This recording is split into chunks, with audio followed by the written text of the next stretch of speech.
ಮೈಸೂರು ಅರಮನೆ ಆವರಣದಲ್ಲಿ ಮಹಾಶಿವರಾತ್ರಿಯ ದಿನದಂದು ತ್ರಿನೇಶ್ವರ ಸ್ವಾಮಿ ದೇಗುಲದ ಮೂಲ ದೇವರಿಗೆ ಚಿನ್ನದ ಕೊಳಗವನ್ನು ಧಾರಣೆ ಮಾಡೋದು ವಿಶೇಷ.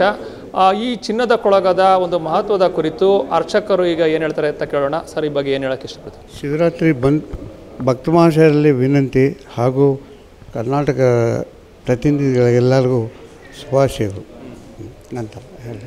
ಸರ್, ಇದು ಚಿನ್ನದ ಕೊಳಗದ ಮಹತ್ವ ಏನು? ನಮ್ಮ ದೇವಸ್ಥಾನಕ್ಕೆ ಮಹಾರಾಜರಾಗಿರ್ತಕ್ಕಂಥ ಜಯಚಾಮರಾಜೇಂದ್ರ ಒಡೆಯರವರು ಮಾಡಿಸ್ಕೊಟ್ಟಿರೋದು ಒಂದು ವಿಶೇಷ. ಇದು ಇಡೀ ವಿಶ್ವಕ್ಕೆ ಈ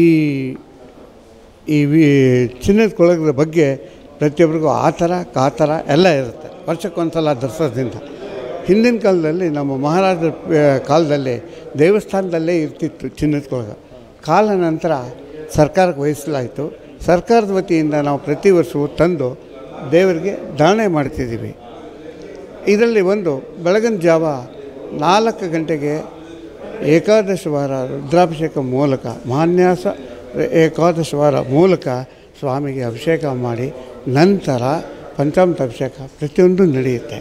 ಅದಾದ ನಂತರ ದೇವರಿಗೆ ಧಾರಣೆ ಮಾಡ್ತೀವಿ ಕೊಳಗವನ್ನು. ಇದು ಯಾವ ಸಂದರ್ಭದಲ್ಲಿ ಅದನ್ನ ಕೊಡುಗೆಯಾಗಿ ನೀಡಿದರು ಮಹಾರಾಜರು ಅಂತ? ಜಯಚಾಮರಾಜೇಂದ್ರ ಕೊಡುಗೆ ಕೊಟ್ಟಿರ್ತಕ್ಕಂಥ ವಿಷಯ ಏನಂದರೆ ಅತಿಶಯವಾಗಿರ್ತಕ್ಕಂಥ ವಿಷಯ. ಮಹಾರಾಜರಿಗೆ ಗಂಡು ಮಕ್ಕಳು ಇರಲಿಲ್ಲ.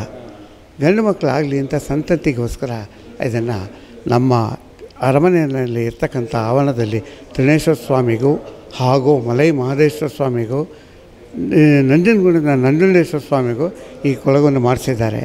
ಆ 3 ಕಡೆಯಿಂದ ಅತಿ ವಿಶೇಷವಾಗಿ ನಮ್ಮ ಅರಮನೆ ತ್ರಿನೇಶ್ವರ ಸ್ವಾಮಿಗೆ ಮಾಡಿಸಿರ್ತಕ್ಕಂಥದ್ದು ಒಂದು ಹೆಗ್ಗಳಿಕೆ ನಮಗೆ. ಧನ್ಯವಾದಗಳು. ಇದಿಷ್ಟು ತ್ರಿನೇಶ್ವರ ಸ್ವಾಮಿ ದೇಗುಲದ ಒಂದು ಪ್ರಧಾನ ಅರ್ಚಕರ ಮಾತು. ಕ್ಯಾಮ್ರಾ ಪರ್ಸನ್ ಅರ್ಜುನ್ ಜೊತೆ ರಂಗಸ್ವಾಮಿ, ಪ್ರತಿನಿಧಿ ನ್ಯೂಸ್, ಮೈಸೂರು.